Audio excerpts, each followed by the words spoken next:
Retired Navy Admiral Mark Montgomery is a senior fellow at the Foundation for Defense of Democracies, and he joins me now. Admiral, good morning to you. So this trip that President Trump is going to take is no doubt going to be compared to President Biden meeting with Mohammed bin Salman and given that fist bump, which proved to be disastrous for President Biden. But looking ahead, what do you think about this trip that the president is going to take in May, given everything that's going on in the region? Well, thank you for having me, Carly. And I think this trip is indicative of the importance that President Trump puts on these three countries and their role, along with Israel, in countering Iranian bad behavior in the Middle East. And, you know, it's not surprising. These are Saudi Arabia is where he kind of kicked off his first administration in terms of international travel. So this makes sense, and it's consistent with how he sees the U.S. role and the importance of energy and our national security. Well, rhetoric has ramped up between the United States and Iran. President Trump said that if Iran doesn't make a nuclear deal, there will be bombings. And Iran's supreme leader responded by vowing a strong counterattack. So just words right now. But what are the chances that we are heading towards military conflict?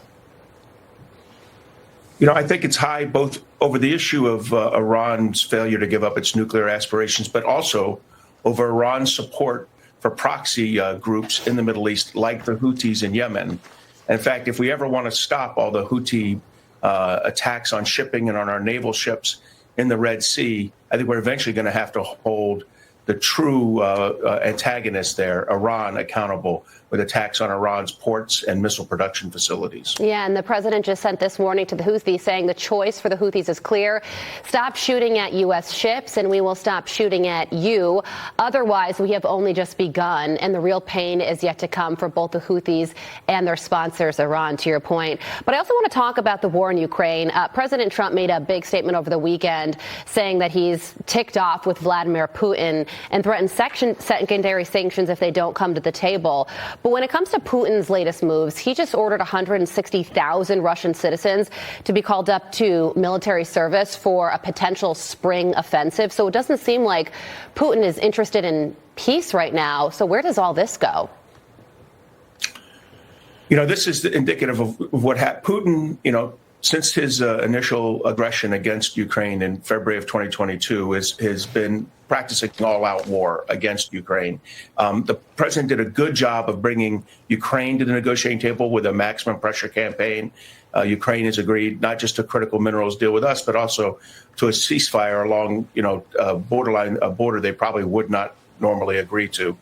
What the president has to do now is what he threatened, and maximum pressure campaign against Putin. Putin only recognizes strength.